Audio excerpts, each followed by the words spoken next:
بسم الله الرحمن الرحيم. جس کی اقامت محمد کے نواز حسین کی سکن ہوگی. میں نے لوگوں کو بتایا ہوں میرے پاس جتنے آتے ہیں میں نہ بریلوی ہوں نہ وہابی ہوں نہ شیعہ ہوں نہ اہل حدیث ہوں. ہاں حسینی ضرور ہوں. کیوں؟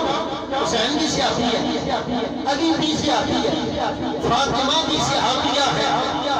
یہ اللہ کا بات ہے. بعضوں نے کانٹیکٹ غلط رکھا تھا جس کی وجہ سے ان لوگوں نے قرآن میں پیغام بھجوایا محمد کی زبان کی انما یرید اللہ لیذھب عنکم الرجس اہل البیت. نیڑے نہ آئے جڑے سانو منن والے نہیں ہو.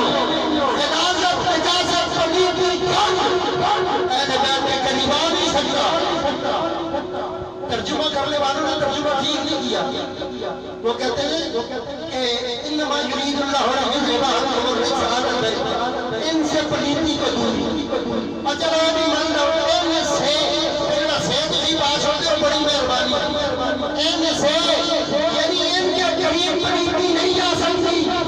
پلیتی اس کے قریب آئے گی جس کے دل میں سیافہ کا بغض ہوگا، جو سیافہ کا منکر ہوگا، جو سیافہ کا گستاخ ہوگا. سیافہ کی جوتیوں کی رات ہماری یاد ہے.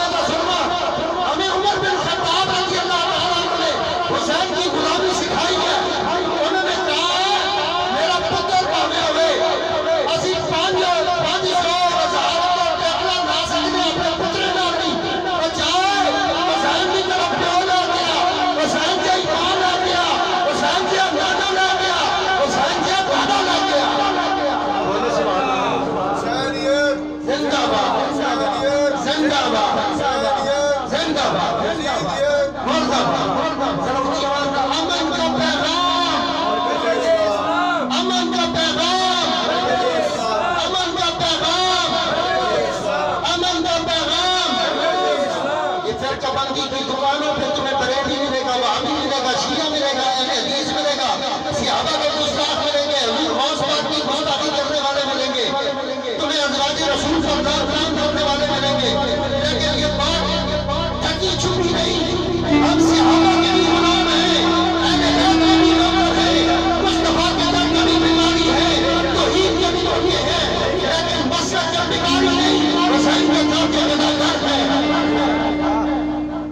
حسین کے در کے فقیر ہیں. اور ہمارا معیار کیا ہے؟ ہمارا انداز گفتگو کیا ہے؟ ہم اپنی